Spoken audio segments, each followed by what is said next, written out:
Dunia ini tak sampai setengah sayap nyamuk. Kau tangkap nyamuk, ambil sayapnya sebelah. Itulah dunia. Itulah yang kau kejar dengan cara haram. Bantai saja, hantam kromo, sikut kiri, sikut kanan. Padahal yang dicari itu cuma setengah sayap nyamuk. Dunia kau kejar, akhirat melayang. Akhirat yang kau cari, dunia datang bersimpuh di bawah tapak kaki. Kalau tak percaya, tanya sama Haji Dasril Sultan Baginda. Cemana dunia ini bisa datang ke tapak kakinya? Kejujuran, jangan makan duit orang walaupun 5 perak. Ketika Tuan Haji Dasril Sultan Bagindo berjumpa sama Buya Hamka, apa kata Buya Hamka? Bukalah rumah makan. Karena ketika orang sampai di rumah makan, yang pertama kali dikasih air minum. Rumah makan Haji Dasril, orang kalau pertama dikasih air minum, bukan macam rumah makan tempat lain, macam gurun Sahara leher tak dikasih air minum. Kasih air minum. Orang kalau dikasih air minum pasti dia menyebut nama Allah, Bismillah. Setelah kasih air minum, kasih dia makan. Setelah dia makan, pasti dia ucapkan Alhamdulillah, mengalir pahalanya.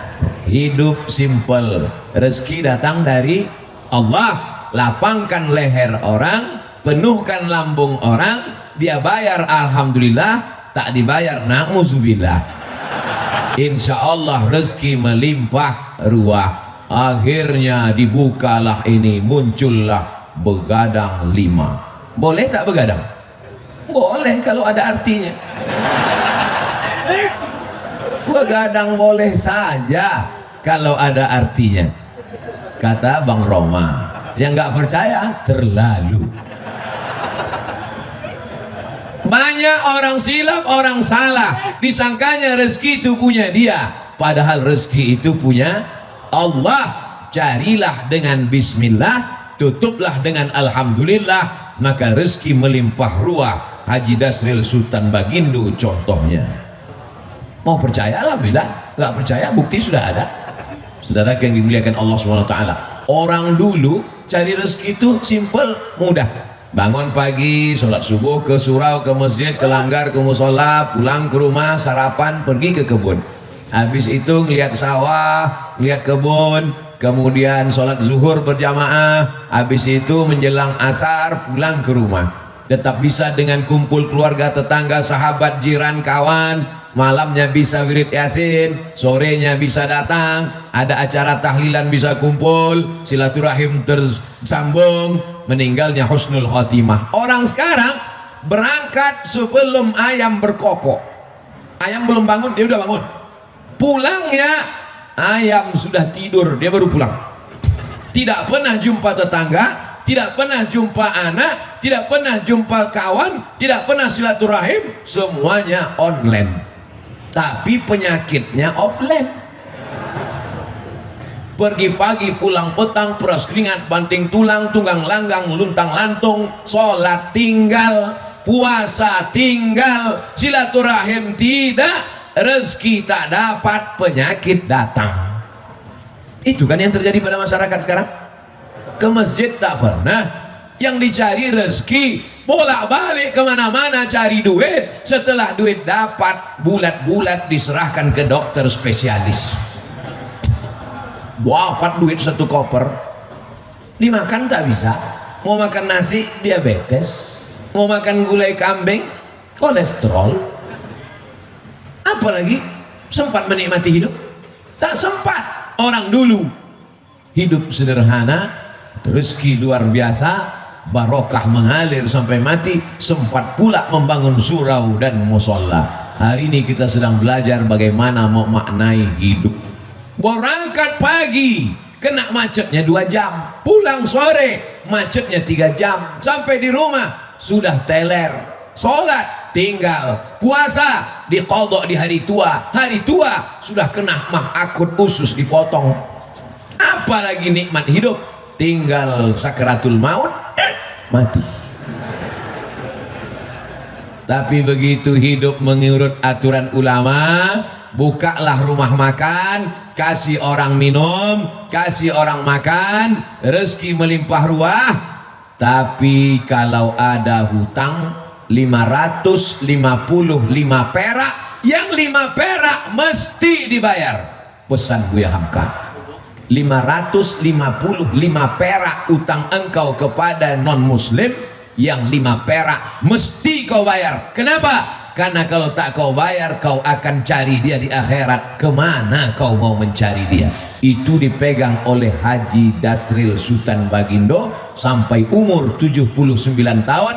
Amanah, jujur, kata orang sekarang, berintegrasi, berintegritet, berjujur, amanah. 5 perak guys, 5 perak, 555 perak. Adik-adik sekarang yang muda-muda masih sempat nengok duit limper? Nggak pernah. Yang senyum berarti udah tua. Saya masih sempat beli bonbon limper 5 perak, gambar burung. Duitnya itu tidak terlalu terang. Kalau duit 100 terang dia. Duit 5 perak, 5 perak kata Buya Hamka, kalau kau curang, maka nanti kau akan membawa kecurangan itu pada hari kiamat. Itu dipegang Haji Dasril sampai hari ini. Ustadz kok tahu? Saya kan sebelum ceramah saya cari bahan duluan. Saya ngobrol-ngobrol terus, maka saya kalau ketemu sama orang, banyak orang kalau ngobrol sama saya, Ustadz ternyata kalau di luar mimbar Ustadz pendiam ya. Ngapain saya ngobrol? Saya ngomongnya di pas ceramah aja. Pas nggak ceramah masa saya ceramah juga? Kalau ada orang ngomong saya dengar. Oh, perjalanan hidup yang luar biasa. Oleh sebab itu maka buah dari yang kita lihat sekarang ini adalah buah dari kejujuran. 5 perak mesti kau balikkan. Ini kadang kita dikasih orang belanja, nih 100.000, beli nasi bungkus 1 harga 15.000, 85.000 halal. Tak dibalikkan, balikkan. Ingat pesan Buya Hamka ke Haji Dasril, 5 perak. Kenapa tak kau balikkan 5 perak? Alah sikit aja kok. Gara-gara 5 perak itulah kita masuk neraka jahanam. Malunya. Kenapa dia masuk neraka? Korupsi 5 miliar. Bangga kan? Kenapa masuk neraka? Karena menggelapkan APBN. Keren kan? Kenapa masuk neraka? Karena 5 perak. Nerakanya sama pula tuh. Bukan neraka 5 miliar sama 5 perak lain. Yang 5 perak nerakanya 25 derajat Celcius. Mendidih juga otak kepalamu. Diletakkan batu kerikil di tapak kaki, mendidih otak. Ya belul ka'baihi, sampai ke mata kaki, yaghli biha dimaguhu, mendidih otak di kepala. Allahumma ajirna minan nar, Allahumma ajirna minan nar, Allahumma ajirna minan nar. Dosa kepada Allah bisa ditebus dengan istighfar, tapi dosa hutang kepada manusia bisa? Gak bisa. Pergi kau ke Makkah nanti setelah habis Covid, menangis di pintu Ka'bah, maafkan ya Allah, 5 perak. Habis tisu setengah kotak, bisa lunas yang 5 perak. Maka aku sampaikan pada jamaah, bayarlah hutang pada tempatnya. Ustaz nyindir nih? Enggak, saya cuma ngasih tahu supaya jangan sampai kita mati su'ul khatimah. Orang yang doanya tidak dikabulkan Allah, tak diterima Allah. Mengapa doanya tak dikabulkan Allah? Mata'amuhu haram, makan haram. Masrabuhu haram, minumannya haram. Malbasuhu haram, pakaiannya haram. Kenapa? Gara-gara memakan duit orang. Ajarkan anak-anak kita jujur, ajarkan anak-anak kita berkarakter, jangan sampai dia makan. Kenapa? Apa masalah? Orang itu kesilau di luar, itu tak masuk surga kan? Tembakkan ke orang itu jendela. Baru saya bilang jangan aniaya orang. Masya Allah. Ibu-ibu, itu layar di atas hidup. Kenapa tak ditonton layar itu? Ada layar 2 tak ditonton. Itu panitia tidak mau zolim, makanya dipasang layar. Di luar pakai ada layar mereka. Itu juga mereka sangat takut matahari terbit, karena kalau matahari terbit gambar itu hilang. Layar itu kan adanya kalau gelap kan, macam nonton layar tancap mereka sendiri. Tapi insya Allah walaupun mereka di luar, mungkin mereka lebih dulu masuk surga dari kita. Mungkin. Man kharaja fi talabil ilmi, siapa yang keluar rumah untuk menuntut ilmu, fahuwa fi sabilillah, maka dia sama dengan orang berjihad fi sabilillah. Pelajaran yang kedua, apapun profesi kita, carilah profesi yang melapangkan kesulitan orang lain, yang mengenyangkan perut orang, yang melapangkan tenggorokan orang, yang memudahkan urusan orang, maka dimudahkan pula urusan hidupmu insya Allah.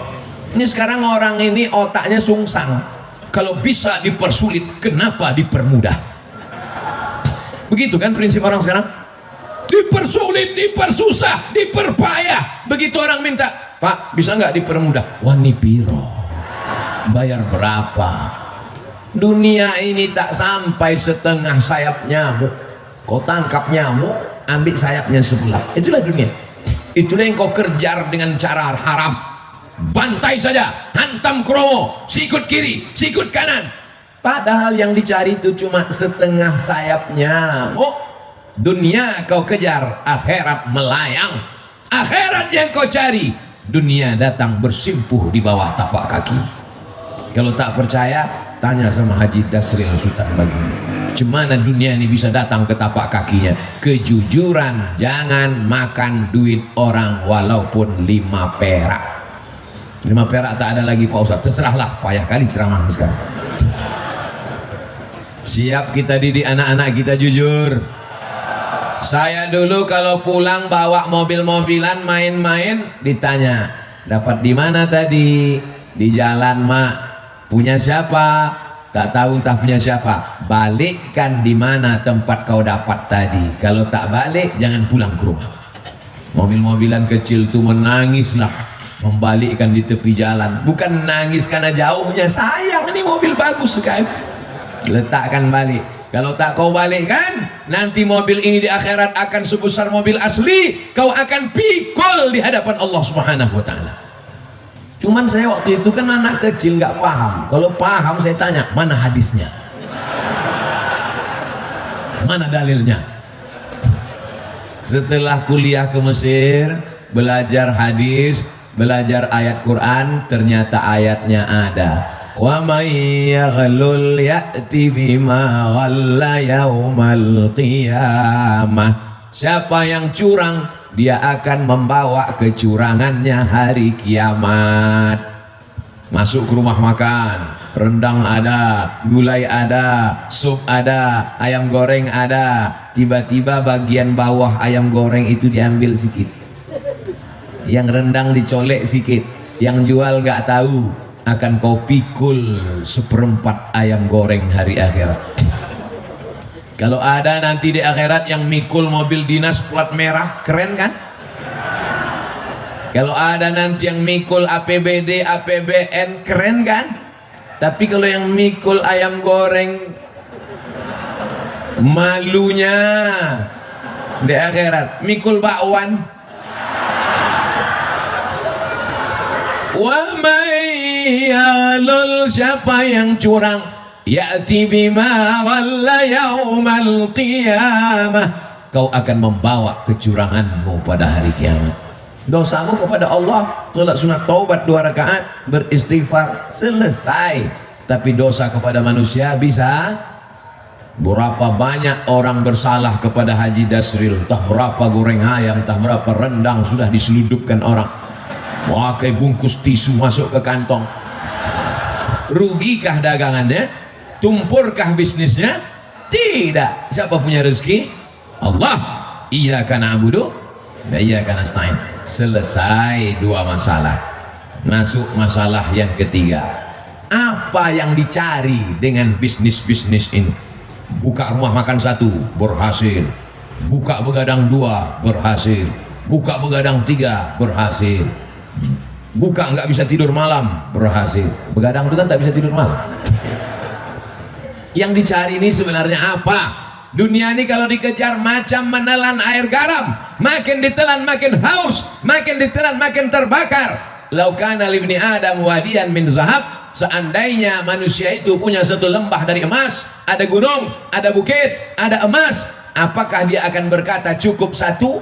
Pasti dia akan minta tambah, tambah, tambah. Tapi beda dengan yang satu hamba Allah ini, dibuka usaha ini banyak untuk bangun masjid. Dibuka usaha ini banyak. Ustadz Abdul Somad ini ada tanah 2,5 hektar, sudah dibangun kelasnya lebih 30, sudah dibangun kantornya, musola, masjidnya 60-70% siap. Ambillah Ustadz Somad. Ustadz Somad takut nanti kalau Ustadz Somad ambil ini berarti mesti tinggal di sini, harus buka cabang di sini. Haji, saya kemari dalam setahun cuma 3 kali saja, karena saya ada tim 14 dari Sabang sampai Papua, Brunei Darussalam, Sarawak, Malaysia, dan dunia ini semuanya. Sebenarnya saya mau ngasih tahu ini bukan Ustadz kaleng-kaleng, itu aja. Jadi saya sudah bagi 14 tim ini, berarti saya gilir setiap 4 bulan sekali saya datang ke Medan, 4 bulan sekali, ke Kepulauan Riau 4 bulan sekali, ke Sulawesi Makassar 4 bulan sekali, setahun berarti 3 kali. Begitu juga ke Lampung.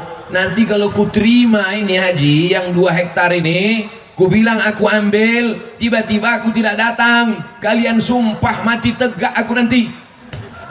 Buat saja namaku di situ penasehat. Supaya apa? Supaya jangan dibilang orang siapa itu? Itu Ustadz Somad yang penipu itu. Sudah diambilnya 2,5 hektar sama kelas-kelasnya, sudah diwakafkan untuk dia, tiba-tiba tak datang, ya disuruhnya pula orang lain datang. Jangan masukkan saya ke yayasan.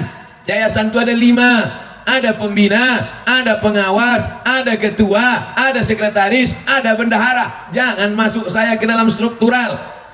Penasehat Profesor Dr. Abdul Somad LC MA PhD Datuk Sri Ulama Setia Negara Kai Jaga Mangku Dilaga. Panjang situ. Nanti kalau aku datang kemari setiap 4 bulan, kumpulkan guru-guru ini, kumpulkan orang yayasan ini, baru kita nasihati mereka. Bagaimana supaya anak-anak ini hafal Quran, bagaimana supaya wali murid ini masukkan anaknya, bagaimana supaya anak muda ini selamat dari narkoba, selamat dari zina. Maka kita nanti berkawan di dunia, bertetangga kita di surga insyaallah haji. Karena kalau sampai ku ambil 2 hektar ini harganya 1 meter berjuta bermiliar, datang jahat otakku nanti, datang khianatku nanti. Aku ingin jangan sampai kita rusak hubungan gara-gara harta dan materi. Buatlah yayasan, masukkan dia dalam wakaf. Karena kalau sudah dibuat yayasan, la yuhabu, tak bisa dihibahkan ke orang lain, wala yurasu, tak bisa diwariskan, wala yuba'u, tak bisa dijual belikan, kekal abadi sampai hari kiamat, mengalir pahalanya ke makam kita haji. Nanti anak-anak itu akan baca Quran haji. Anak-anak itu malam nanti akan tahajud di masjid itu. Pagi-pagi mereka akan belajar. Maka pahalanya mengalir ke makam kita haji. Itulah yang mau kita cari di dunia ini. Lapang makamku, terang kuburku, lapang pula makammu. Adapun makam jamaah nih kita belum tahu. Kalau makam kami dah selesai, makam jamaah uruslah masing-masing. Masa kami juga yang ngurus makamnya? Jadi banyak orang sekarang yang dipersiapkannya rumah menjelang pensiun. Alhamdulillah Pak Ustadz, saya pensiun 2 bulan lagi, tapi 100 pintu kos-kosan sudah siap. Mohon Ustadz nanti tanda tangan prasastinya ya. Padahal niatnya dalam hati mau manas-manasi saya aja. Disangkanya saya tergoda. Wih, saya tidak tergoda dengan itu. Karena belum tentu kita sampai pensiun malaikat maut datang. Tapi ketika yang dibangun masjid, yang diwakafkan pesantren tahfiz Quran, itulah yang membuat saya cemburu luar biasa. La hasada illa fisnataini, tak boleh cemburu hasad kecuali pada dua perkara. Yang pertama, rajulun atahullahu malan, ada orang yang dikasih Allah harta, dipakainya harta itu pagi siang dan malam untuk menolong agama Allah. Itulah yang mesti kita cemburu. Adapun orang yang jadi pejabat tinggi paling lama 2 periode, itu pun kalau tak datang KPK. Adapun orang kaya karena mengejar dunia, tak perlu kita cemburu, karena rumahnya tinggal, mobilnya tinggal. Tapi kalau orang bangun masjid, masjidnya tinggal, pahalanya mengalir. Ustaz Somad, itu ada orang kaya Pak Ustaz, kondominiumnya 100 lantai ke atas, 100 lantai pula ke bawah. Di lantai bawah tuh Pak Ustaz, air semua, macam tinggal di akuarium Pak Ustaz. Saya tidak terpukau, saya tak cemburu sedikit pun, karena yang 200 lantai itu kalau dia mati tinggal. Tapi kalau dia bangun 2 hektar dengan 30 sekian kelas, dengan surau langgar musola, dengan penghafal Quran, anak hafal Quran 1 hari ngulang hafalan 2 juz, 1 bulan hatam 2 kali, setahun hatam 24 kali, anak yatim diberikan gratis. Itulah yang kita cemburu, karena kita belum bisa melakukan itu, betul? Tapi Abdul Somad dimuliakan, dibuat penasehat Abdul Somad, selesai, dapat saya amal jariahnya. Tapi belum tentu pasti juga lagi, ini masih dalam tahap penjajakan. Saudaraku yang dimuliakan Allah Subhanahu wa taala, wa ta'awanu 'alal birri wat taqwa, tolong menolonglah kamu dalam kebaikan. Ini pelajaran untuk anak-anak muda, cita-cita kalian mesti tinggi macam cita-cita Haji Dasril Sultan Bagindo. Ini sekarang anak muda nih, gimana rencananya ke depan? Ya udah mau siap S1 Pak Ustaz. Habis ini kau mau jadi apa? Ya mau ikut tes PNS lah Pak Ustaz. Kau PNS mana bisa bangun masjid? Gaji 2,5 juta sebulan, semua kredit.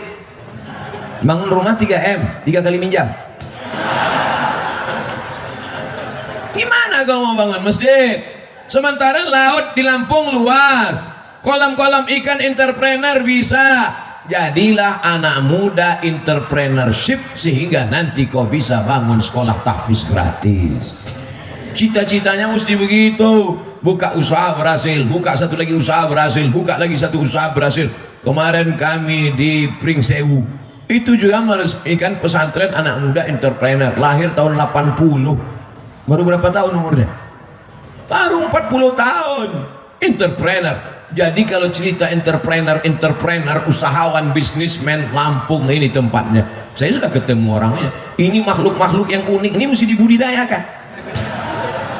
Ini makhluk-makhluk yang hampir langka. Mereka ini satu spesies dengan dinosaurus.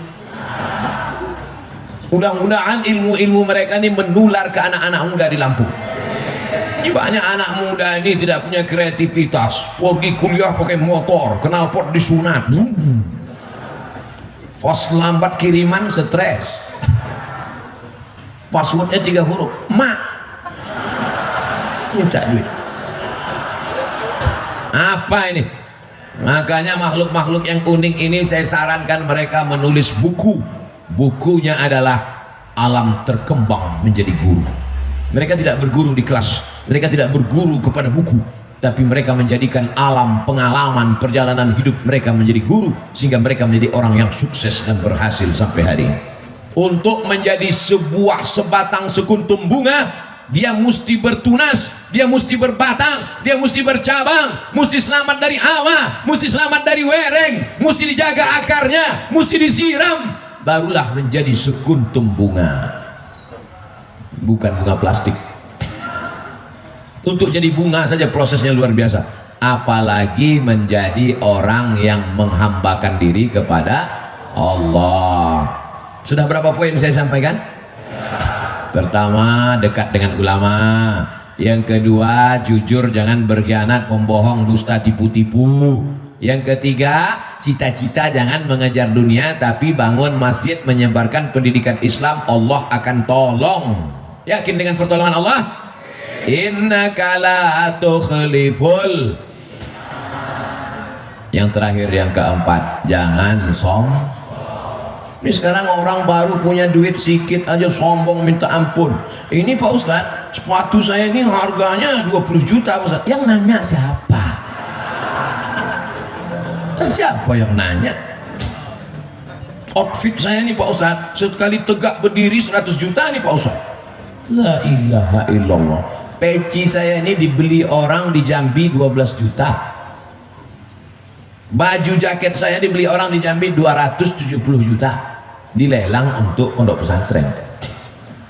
Motor dilelang 100 juta. Kalau cerita bangga-bangga outfit, dah berapa tuh? 100. Tambah jaket 270, 370. Tambah peci 12 juta, 382 juta. Punya orang kan mas saya. Ini subuh ini dikasih sorban, kasih jubah, kombinasi antara jubah Arab Saudi dengan Lampung, tapis Lampung. Masya Allah, kreasi yang luar biasa. Takut pula saya dicuri orang ini. Saya pakai terus, tapi saya pakai pas di masjid aja, pas di airport enggak. Saya takut nanti semua minta foto pula, pilot-pilot terus semua selfie ya Ustaz. Jangan angkuh, jangan sombong. Kesan saya sama orang-orang hebat ini, saya perhatikan mereka tak sombong. Ketika dia sombong, itu tanda dia akan jatuh ke bawah. Saya pun kalau lama-lama duduk di atas kursi ini jadi sombong nanti. Itu makanya saya tak mau lama di sini, 60 menit turun. Dimulai jam 5.15, jam 6.15 kau mesti turun, sadar diri Abdul Somad. Karena kalau kau sudah terlalu lama di sini, pakai baju kebesaran, ini baju kebesaran nih, XL ini.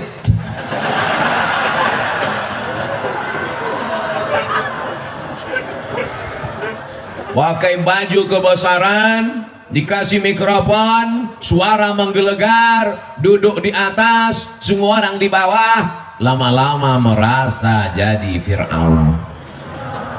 Oleh sebab itu, setiap 60 menit kau turun ke bawah, balik ke asal, bahwa kau bukan apa-apa dan bukan siapa-siapa. Tu'izzu man tasha, Allah menaikkan siapa yang dia kehendaki. Wa tudhillu man tasha, Allah menurunkan siapa yang dia kehendaki. Ada yang rendah hati turun ke bawah dinaikkan Allah, ada yang naik ke atas hampir ke awan akan diturunkan Allah. Percaya tak percaya, mereka yang di atas ini pasti akan turun untuk sarapan pagi. Betul? Masya Allah, tabarakallah. Masjid mengajarkan kita tentang tawadhu, rendah hati. Siapapun orangnya, kalau sudah sampai masuk ke masjid ini, dia mesti menempelkan keningnya ke lantai, ke tempat bawah tapak kaki. Adakah yang lebih rendah dari tapak kaki? Lantai ini lebih bawah tapak kaki. Mana ada orang melangkah di atas tapak kaki? Lantai ini ditempelkan kening ke lantai.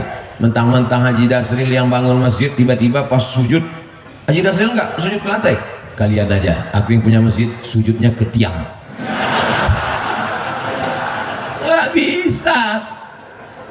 Semuanya menempelkan kening ke lantai. Dan ketika kening menempel ke lantai, saat itu kau rendahkan dirimu dan kau katakan Subhana Rabbiyal. Kalau kau menyelamatkan dirimu dari angkuh dan sombong, Allah akan menyelamatkanmu. Ada orang yang lapar, selamat. Ada orang yang haus, selamat.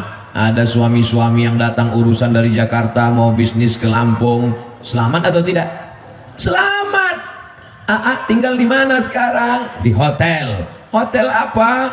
Hotel Syariah Nusantara. Tenang istrinya kan? Karena dia tahu hotel syariah tertulis di belakang pintu, yang tidak bawa surat nikah tidak dibenarkan masuk. Gimana sekarang? Hotel syariah.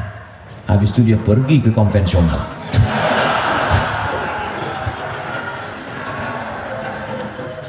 Orang perlu makan, kasih makan. Orang perlu minum, kasih minum. Orang mau ketenangan hati karena suaminya takut dilarikan pelakor, kasih hotel syariah. Selamat dunia, selamat akhirat. Rendahkan diri di hadapan Allah, disitulah akan turun rahmat-rahmat Allah Subhanahu wa ta'ala. Fid dunya hasanah, otomatis itu Pak, otomatis tuh Bu. Kalau sudah fid dunya hasanah, insya Allah fil akhirati hasanah. Fid dunya morat marit, fil akhirah neraka jahanam. Kesian. Dunia tak dapat, akhirat melayang.